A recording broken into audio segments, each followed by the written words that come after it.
Hello, it's Jim from JetsonHacks.com. On today's show, we are going to 3D model and then print dual Wi-Fi antenna mounts for our Jetson. On many of the Jetson models, you can add a Wi-Fi card. Several vendors offer an enclosure for the Jetson with mounting holes for the antenna.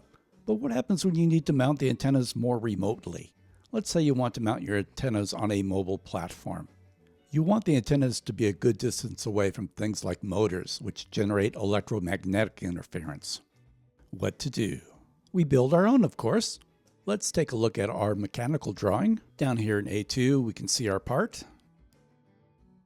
We can see that it's an L bracket. The drawing shows a L-shaped extrusion bracket with 4 holes.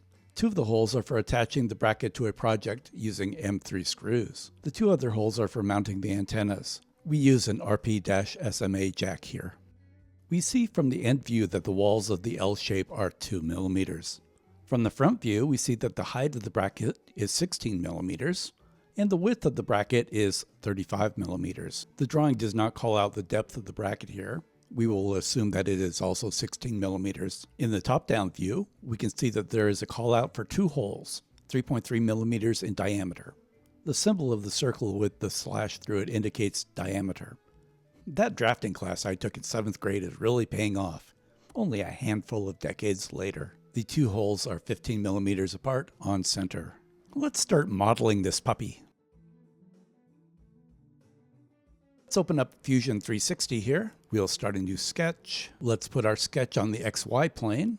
Let's open up the origin here. Click the line tool. Now let's draw our L shape. Not going to be very precise here. We'll dimension it later.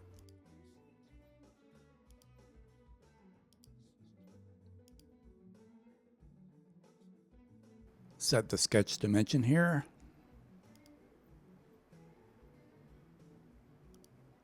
(16 millimeters).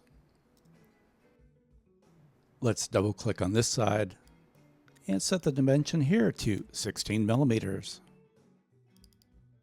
2 millimeters here and 2 millimeters here.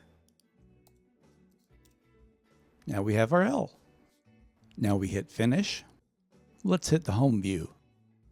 Now we are ready to extrude our L shape. We want to go the opposite way here and 35 millimeters. Let's create our mounting holes. We add a sketch and select the bottom plate. Let's set our line type to construction. Now we'll draw a line straight down the middle and cut it in half horizontally. We use the construction lines to help us locate our hole. We'll turn off construction here. Let's click on circle.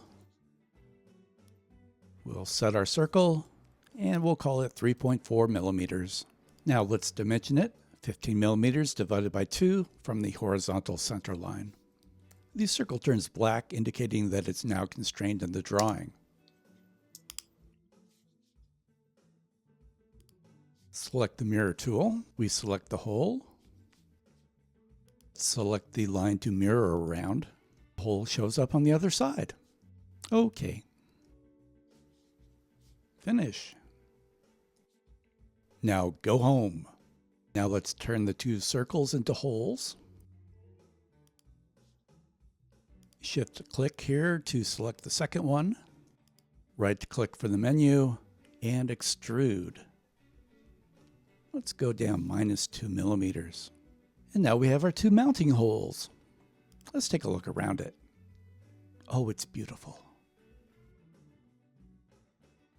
On a RP-SMA jack, there is a flat side. This is useful when mounting on a panel. On the original drawing, the callout is for a simple hole for mounting the jack. Here is the recommended panel cutout. Let's substitute this into our model. We have a 6.4 millimeter diameter hole with the flat side starting about 6 millimeters down from the top. Back to the model. Let's open a sketch on the front face of the bracket and draw our construction line grid as we did previously. Then we place a circle for our antenna cutout, 6.4 millimeters in diameter. Oops, let's turn off the construction line type on the circle. I'll create another couple of construction lines for placing the flat part of the cutout.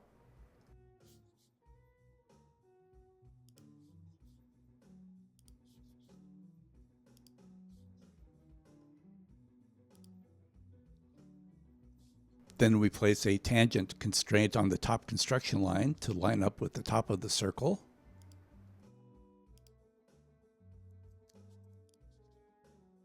And set the bottom construction line to a dimension of 6 millimeters from the top construction line.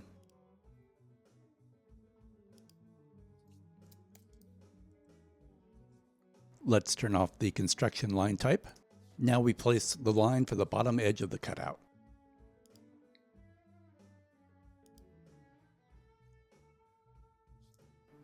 Let's dimension the cutout from the center line.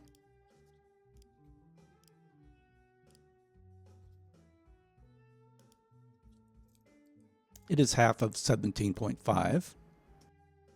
Finally, we mirror the cutout on the other side of the center line. We select the circle and the lower edge line, and select the vertical center line to use as our mirror line. There it is. Okay. Finish the sketch. With our sketch complete, we're back in 3D world. Let's select both our cutout areas and extrude them.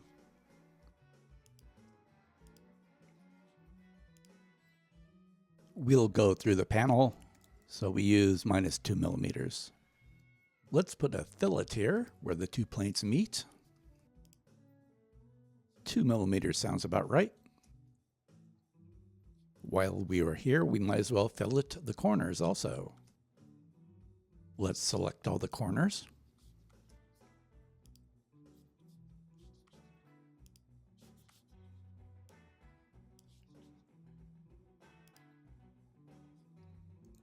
And let's put a 3 millimeter radius on this. It's beautiful. Looking good. Time to save our model. We will call it base antenna mount. Over, under, sideways, down. It's tech-talk time. Now, antennas should be spaced no less than a quarter wavelength away from each other, and at the same time not be a multiple of the wavelength. The spacing is fine between the two antennas for the 5.8 GHz band, but it is not wide enough for the 2.4 GHz band. 2.4 GHz is where both Bluetooth and Wi-Fi live. We need to space the antennas further apart for the slower band. Do the math. For 5.8 GHz, we get 1.29 centimeters or 12.9 millimeters. For 2.4 GHz, we get 3.12 centimeters or 31.2 millimeters. Let's use 32 millimeters. Let's make a copy of our base antenna mount.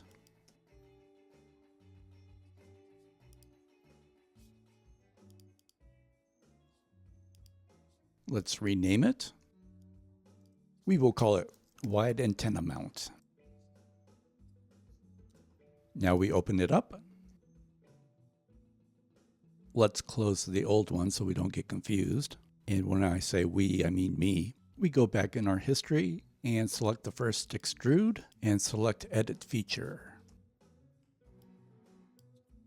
We change this to -46 millimeters. Fusion 360 uses parametric modeling, so all of the features retain their same relationships. This is even the case when you change dimensions like we just did. We edit the sketch with the panel cutouts for the antenna jacks. Edit sketch.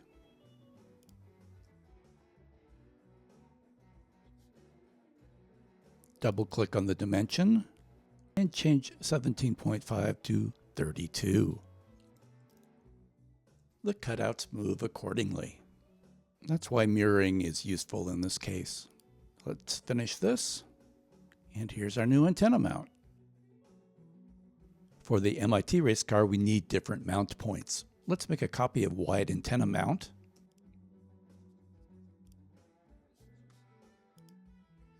we'll call it wide base antenna mount. Let's close wide antenna mount and open up our new design. Now we edit the sketch with the mounting holes. We are going to change the holes to be 5 millimeters. And double click on the circle to change the diameter to 5 millimeters.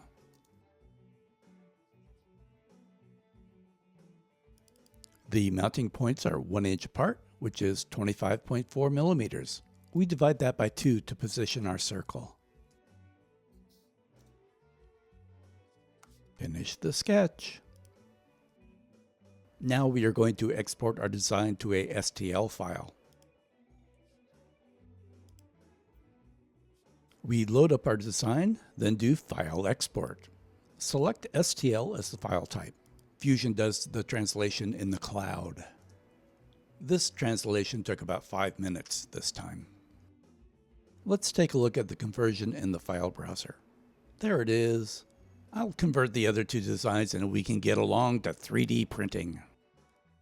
The next step in our journey of bits to atoms is to convert the STL file into something that the 3D printer understands.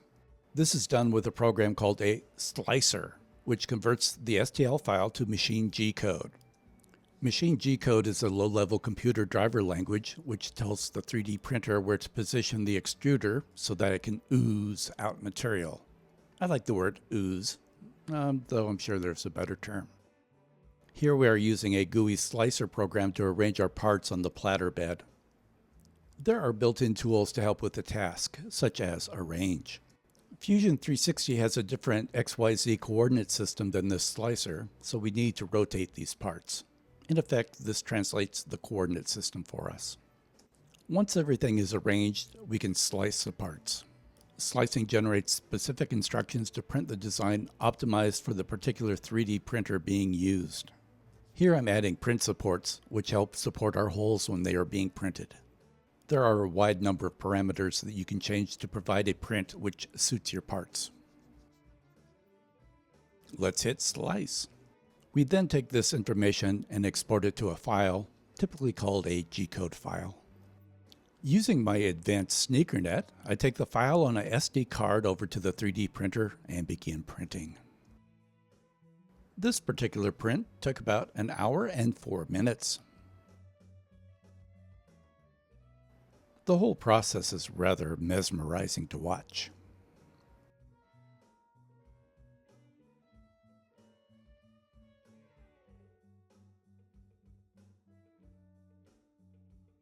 Print complete.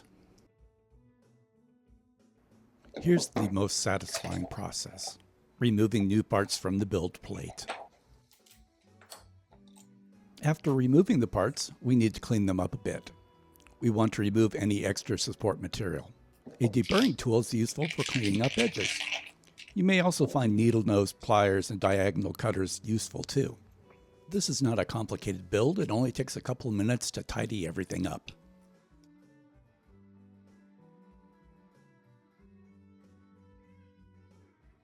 Here is our RP SMA jack.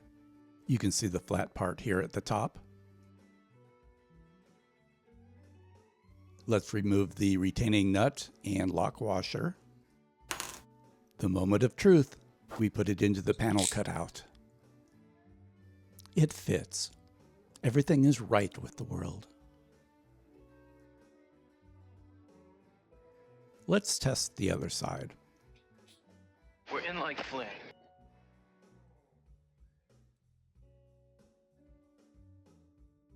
Looking good. Let's test fit the other 2 and be on our way. The moment of truth 2.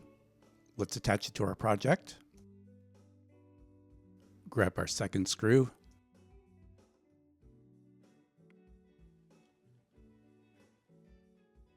It fits. Then we install our antenna jacks, lock washer and nut.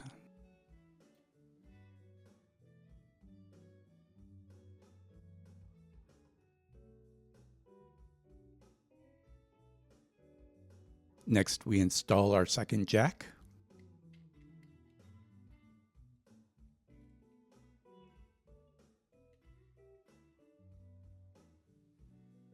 and then we tighten them both up with a wrench. That's what this sack of wrenches is for. And for good measure, we install our antennas.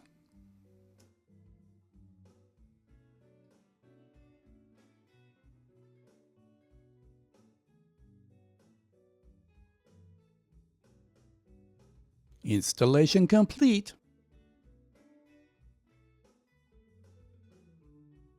Let's test fit our second project. I have drilled out these two holes here to 5 millimeters. They are an inch apart. Let's place our bracket.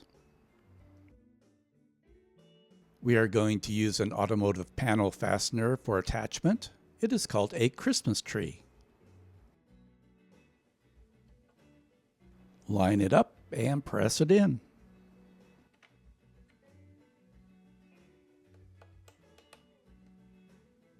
And then do the other side.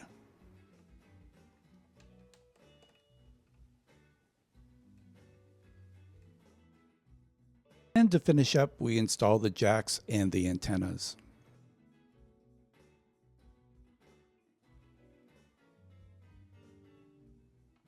Installation complete. Leave a comment below if you like this kind of video. If you liked the video, give it a thumbs up. And thanks for watching. Oh, and stay safe.